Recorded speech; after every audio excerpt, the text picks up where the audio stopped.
পায়েস, পায়েসম কিংবা ক্ষীর যে নামেই ডাকুন না কেন, যতক্ষণ না সেটা টেস্টি হচ্ছে ততক্ষণ মনে হয় না যেন সেটা মুখে লেগে থাকার মতো একটা খাবার হয়েছে। আর সেই পায়েসকেই অমৃত সমান বানাবার জন্য আজকে নিয়ে এসেছি খুব সহজ একটা রেসিপি। আর এটা বানানো যতটা সোজা, অন্য পায়েসের থেকে এটা একটু হেলদিও হবে। আপনারা দেখতে থাকুন, আশা করছি ভালো লাগবে। আর যদি ভিডিওটি ভালো লেগে থাকে তাহলে ছেড়ে যাবার আগে লাইক, কমেন্ট, শেয়ার করবেন। আর যদি এখনও পর্যন্ত সাবস্ক্রাইব না করে থাকেন সাবস্ক্রাইব করে পাশে থাকবেন। আর যদি ফেসবুক পেজে দেখছেন তাহলে আমার পেজটি ফলো করে দেবেন। চলুন তাহলে রেসিপিটি দেখতে থাকি।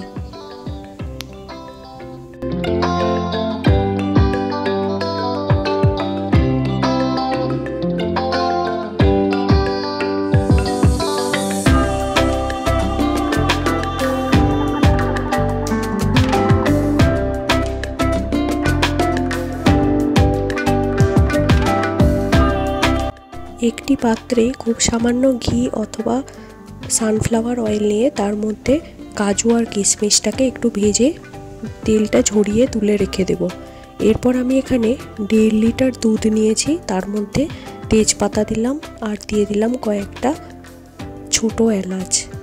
এটাকে ভালো করে মিশিয়ে নিয়ে আগে থেকে ধুয়ে রাখা 150 গ্রাম গোবিন্দভোগ চাল আমি এর মধ্যে দিয়ে দেব। এরপর ভালো করে মিশিয়ে নিয়ে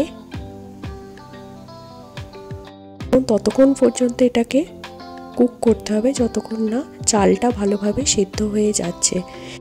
এবার আমি এর মধ্যে আগে থেকে ভেজে রাখা কাজু কিশমিশটা দিয়ে দেব। এটা পুরোটাই অপশনাল, আপনারা চাইলে দিতেও পারেন আর নাও দিতে পারেন, অনেকে পছন্দ করে না, সেই ভেবেই আমি বললাম।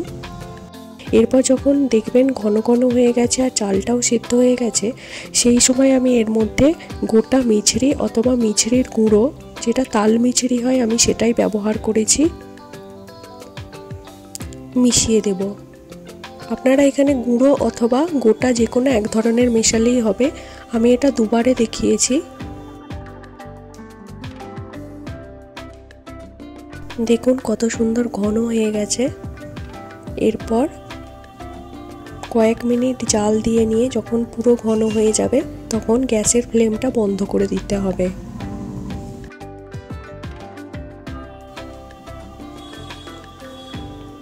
সব শেষের মধ্যে দিয়ে দেব 1 চিমটা লবণ। এটা অবশ্যই দিতে হবে। এই ক্ষেত্রে কি হয় যে মিষ্টির ব্যালেন্সটা সেটা খুব ভালোভাবে হয়। পায়েস আমার রেডি হয়ে গেছে, দেখলেন তো কত সহজে বানানো হয়ে গেল। এরপর আপনারা চাইলে গরম গরম সার্ভ করতে পারেন অথবা ফ্রিজে কিছুক্ষণ রেখে সেটাও সার্ভ করতে পারেন।